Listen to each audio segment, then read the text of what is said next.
Hello boys and girls. Today we are going to start the third chapter, and the name of the chapter is Kinetic Theory of Gas and Radiation.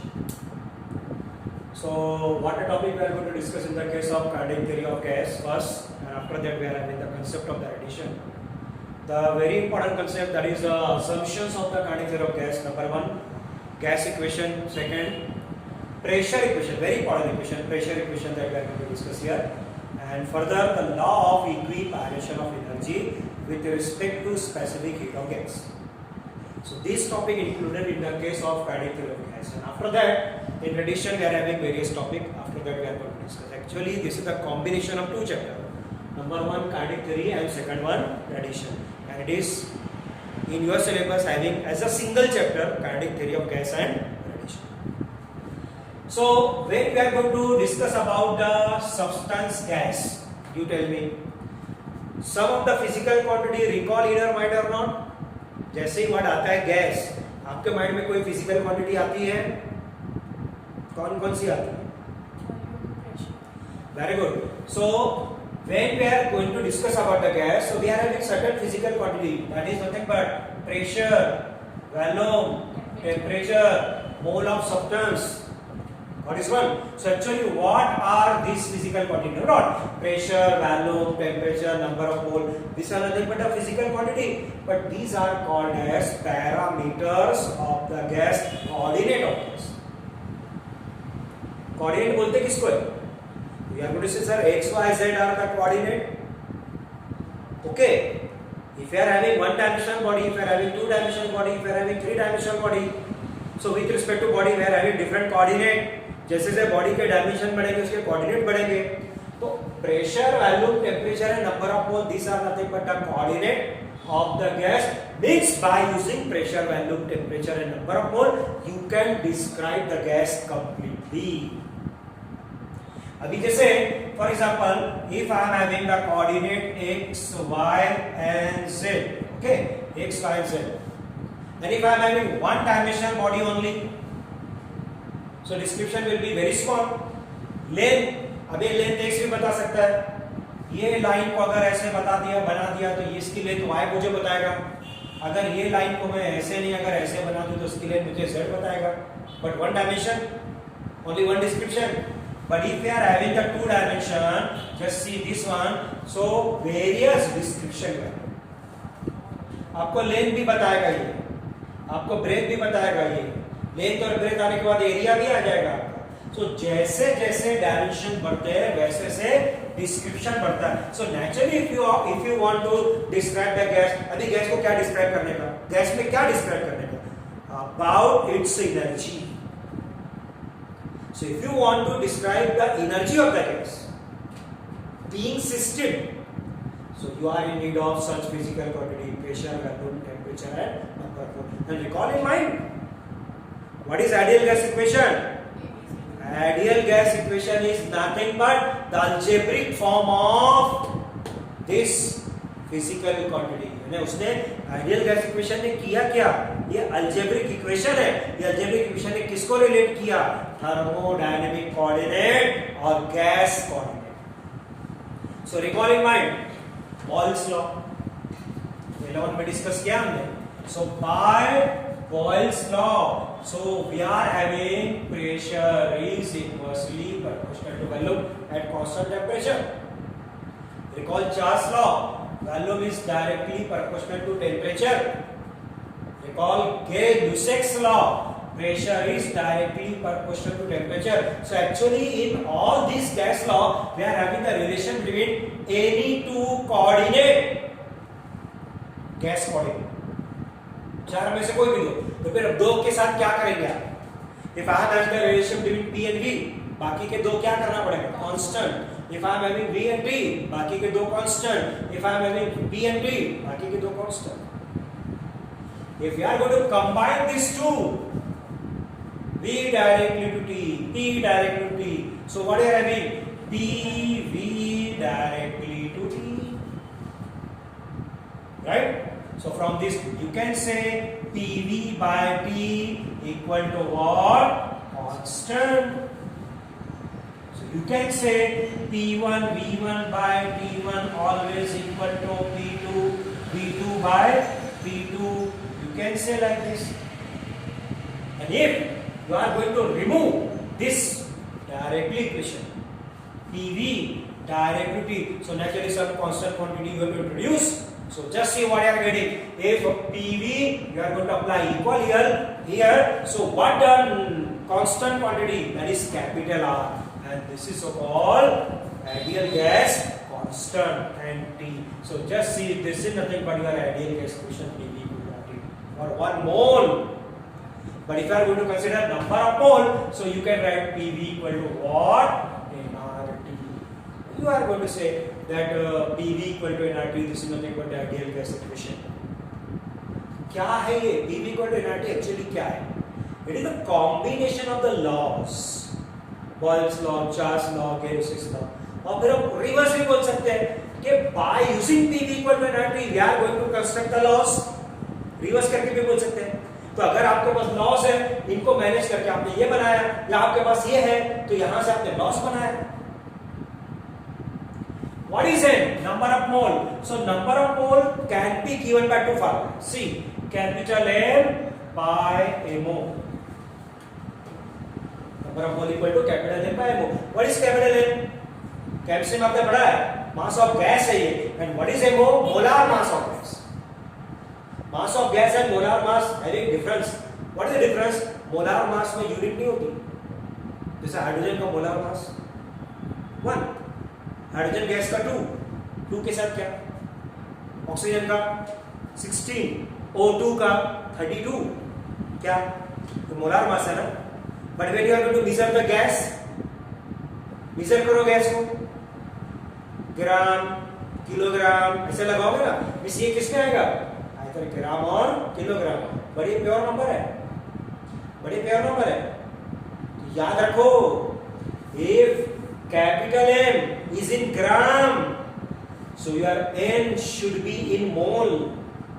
But if your capital M is in kilogram, so N is in kilo. तो N को आप क्या बोल रहे हैं? Number of mole बोल रहे हैं ना. तो फिर नंबर ऑफ मोल का मेजरमेंट क्या आएगा? मोल और किलोमोल. किलोमोल कब लेंगे? When you are given the gas in kilogram. अब मोल कब लेंगे? When this value given to you in gram. ये ध्यान रखो. अदरवाइज इसका तो कोई यूनिट नहीं है, तो फिर इसका यूनिट मोल रहेगा या किलो मोल रहेगा? कौन डिसाइड करेगा? मास ऑफ गैस डिसाइड करेगा, whether it is in gram और kilo. And next, it is also equal to n by Na. Number of mole also equal to capital N by Na. What is capital N? Number of molecules in a gas. And what is Na? Avogadro number. Number of molecules per mole. और ये value सब gas के लिए constant होती है. क्या value है आपको याद होना चाहिए? Na equal to 6.023 into 10⁻23 per mole. And what about per kilomole? ये मोल है. अगर यहाँ पे किलोमोल लग गया ना, तो नीचे क्या लेना पड़ेगा मुझे? -3. मोल को किलो में कन्वर्ट करने के लिए, ग्राम को किलोग्राम में कन्वर्ट करने के लिए कितने से डिवाइड करते हैं आप? 1000 से, या कितने से मल्टीपल करते बताओ? 10⁻³ बराबर है ना. वो -3 ऊपर जाके क्या हो जाएगा? +3. So if I am going to write this is equal to 6.023 into 10⁻26, so I have to write here पर किलो. दोनों याद रखो, ये पावर बहुत इंपॉर्टेंट है. ये वैल्यू तो कांस्टेंट है. 23 आया, माइंड में आना चाहिए पर मोल है. 26 आया, माइंड में आना चाहिए. What is one? So if I am going to put up this value, particularly this value, so what I am getting? PV equal to capital N Na RT. But see here, capital R by Na. What is capital R? Ideal gas constant. And what is Na? Avogadro number. And this ratio is called as what? Boltzmann constant. This ratio is called as.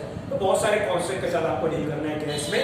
सब याद रखो, Avogadro number है, Boltzmann constant है, Boltzmann constant capital R by Na होता है. जब ये value उठा के यहाँ रखूंगा तो मुझे मिलेगा PV equal to capital N KB into T.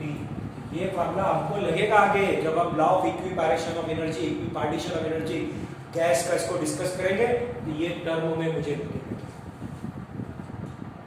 Now इसको क्या बोला था मैं? Ideal gas situation. But ideal gas exist होती है नेचर में। आप डील किसके साथ करते हो? रियल गैस के साथ। Keep in mind PV equal to nRT, this obey at any pressure at any temperature only for ideal gas. This equation obey, इस obey का मीनिंग क्या होता है? PV equal to nRT मैं बोल रहा हूँ ये इक्वेशन obey कर रहा है आइडियल गैस के लिए किसी भी टेम्परेचर किसी भी प्रेशर पे। तो उसका मतलब कि ये एक्चुअल प्रेशर का वैल्यू, एक्चुअल वैल्यूम का वैल्यू, एक्चुअल टेम्परेचर का वैल्यू कैलकुलेट करके देगा only for ideal gas at any pressure at any temperature. But this does not obey for real gas at any pressure and any temperature. नहीं, आप किसी भी pressure किसी भी टेम्परेचर पे अगर रियल गैस के साथ इक्वेशन को लेके चले गए आपको करेक्ट वैल्यूज नहीं मिलेगी। You are unable to calculate the actual pressure, you are unable to calculate the actual value, you are unable to calculate the actual temperature। तो फिर आपको तो एक्चुअल कैलकुलेट करना है।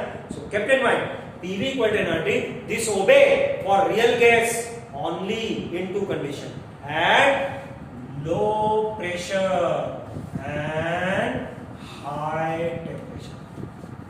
या तो गैस का टेम्परेचर हाई रखो और फिर ये इक्वेशन आप ओबे करवाओ किसके लिए? रियल गैस के लिए। या प्रेशर को लो रखो। What is so? क्यों ऐसा? उसका रीजन है the definition of the real और आइडियल गैस। आइडियल गैस क्या है? Ideal gas is the gas in which the intermolecular force between the molecule of the gas is zero। Real gas is a gas in which the intermolecular force is negligible। Sir दोनों तो same है, नहीं फर्क है। मैं zero बोलूं और negligible बोलूं। निग्लिजिबल का मीनिंग जीरो होता है क्या?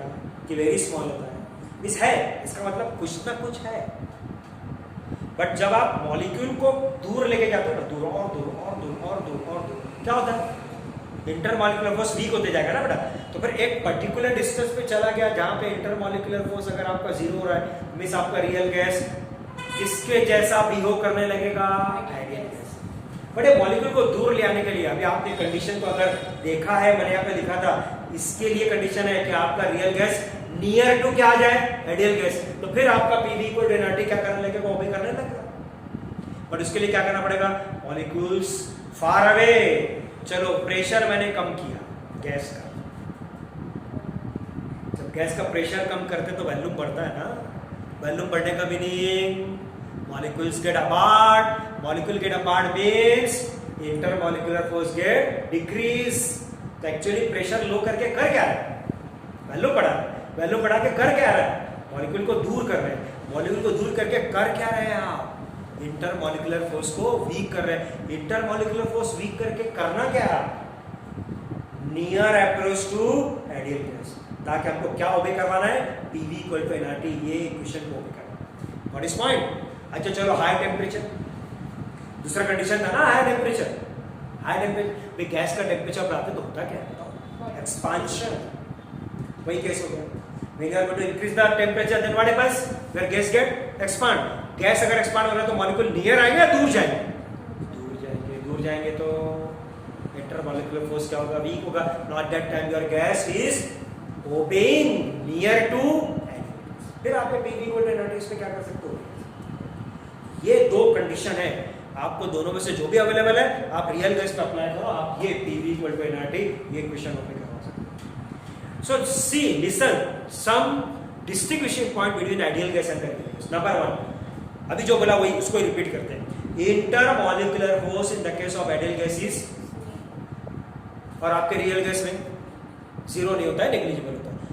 डेंसिटी, अगर इंटरमॉलिक्यूलर फोर्स जीरो हो गया ना बेटा गैस में, उसका डेंसिटी जीरो है। So ideal gas having density zero, but real gas not zero, something not zero. The very important. You are अभी एक डिफरेंशिएशन है, तो ये पॉइंट भी ले लेते हैं. कौन सा point? Your ideal gas obey ideal gas equation in any condition, but your real gas obey ideal gas equation in certain condition. And what is that certain condition? At low pressure and high temperature. And the next thing, चलो मुझे बताओ, gas को जब आप compress करते हो तो क्या होता है? कोई भी गैस जब आप कॉम्प्रेस करोगे तो उसको हम कौन सा प्रोसेस बोलते हैं? Condensation process. उसमें आपका गैस बहुत ज़्यादा कंडेंस हो गया तो किसमें कन्वर्ट होगा? लिक्विड में. बराबर है ना? क्योंकि आप कंडेंस कर रहे हैं तो उसका टेम्परेचर डाउन कर रहे हैं, तो फिर वो क्या किसमें कन्वर्ट हो जाएगी? अब लिक्विड को कॉम्प्रेस किया तो solid. Now listen this sentence. Ideal gas cannot be liquidified and cannot be solidified. अब आपके आइडियल गैस को लिक्विडिफाई नहीं कर सकते. जब लिक्विडिफाई ही नहीं कर सकते तो सॉलिडिफाई के बाद तो बहुत दूर की है कि नहीं? बट रियल गैस को कर सकते हैं. So these are some distinguishing point between the real gas and. अब हमको बहुत इंपॉर्टेंट कंसेप्ट डिस्कस करना है, प्रेशर. लेकिन उसके लिए कुछ कंसेप्ट लगना है. That concept first we are going to discuss. Now listen, the concept of the mean free path and free path. First of all, ये concept आपको 2-3 जगह पे लगने वाला है, इसलिए पहले हम इसको डिस्कस करेंगे. फिर उसके बाद mean velocity, mean square velocity, root mean square velocity. Okay, so these are nothing but the molecules that we are going to consider here. Let's see. चलो ये आपके सब मॉलिक्यूल्स गैस है ना. अब एक मॉलिक्यूल को यहाँ से ले गया, यहाँ पे कोलाइड हुआ, आगे गया, यहाँ पे कोलाइड हुआ, आगे गया, यहाँ पे कोलाइड हुआ, आगे गया, यहाँ पे कोलाइड हुआ, आगे गया, यहाँ पे कोलाइड. सो जस्ट सी, यहाँ से यहाँ, then this, then this, then this, then this. So this is what, this is the zigzag motion of your molecule. वैसे भी आपको मालूम है, according to Maxwell, the molecule of the gas always performing random motion or zigzag motion. But very important concept is that between two successive collision, see यहाँ पे collision हुआ ना, उसके बाद next collision यहाँ पर, इसको क्या बोलेंगे? Between two successive collision, the molecule of a gas always perform, listen this sentence, uniform motion. Between two successive collision, the molecule of gas performing what? Uniform. Uniform का meaning velocity constant, यानी magnitude और direction दोनों same है. यहाँ पे motion कौन सा रहेगा? यूनिफॉर्म. यहाँ पे मोशन यूनिफॉर्म. यहाँ पे any two. और ऐसा डायरेक्शन चेंज हुआ भाई, यहाँ से यहाँ तक डायरेक्शन, मैं बिटवीन any two बोल रहा हूँ. यहाँ से यहाँ तक चेंज हुआ क्या भाई? इसको तो नहीं पकड़ रहा ना. अभी इसको पकड़ो तो बीच में छूट गया ना, इसलिए वर्ड क्या डाल रहा हूँ? any two successive collision, the molecule always performing uniform motion. तो वो जो पाथ होता है ना, ये path, the path traced by the molecule between any two successive collision, listen the name, called as free path. क्यों free बोल रहे हैं? क्यों free वर्ड आया? अगर यूनिफॉर्म मोशन तो आपको पता है ना, यूनिफॉर्म मोशन के लिए क्या कंपल्शन है? Equilibrium condition. All the forces equal to, तो फिर आपके मोशन क्या होगी? जो पहले वैसे ही. तो इसकी पहली मोशन, अब यहाँ पे कोलिजन हुआ, अब यहाँ से यहाँ कोई दूसरा कोलिजन है क्या? तो फिर इसकी मोशन स्ट्रेट लाइन है या जिगजैग है? Straight line. तो स्ट्रेट लाइन नहीं चलेगा जब तक अगला कोलिजन नहीं होगा. Got a point? अब आप देखो, फ्री पाथ की जो लेंथ है वो सेम है क्या? डिफरेंट. फ्री पाथ की सेम कैसे हो सकती है? मॉलिक्यूल्स रेगुलरली अरेंज होते हैं या रैंडमली अरेंज होते हैं? Gas random. अगर रैंडमली अरेंज है तो फिर फ्री पाथ की लेंथ सेम कैसे है? इसलिए कंसेप्ट क्या डालना पड़ेगा?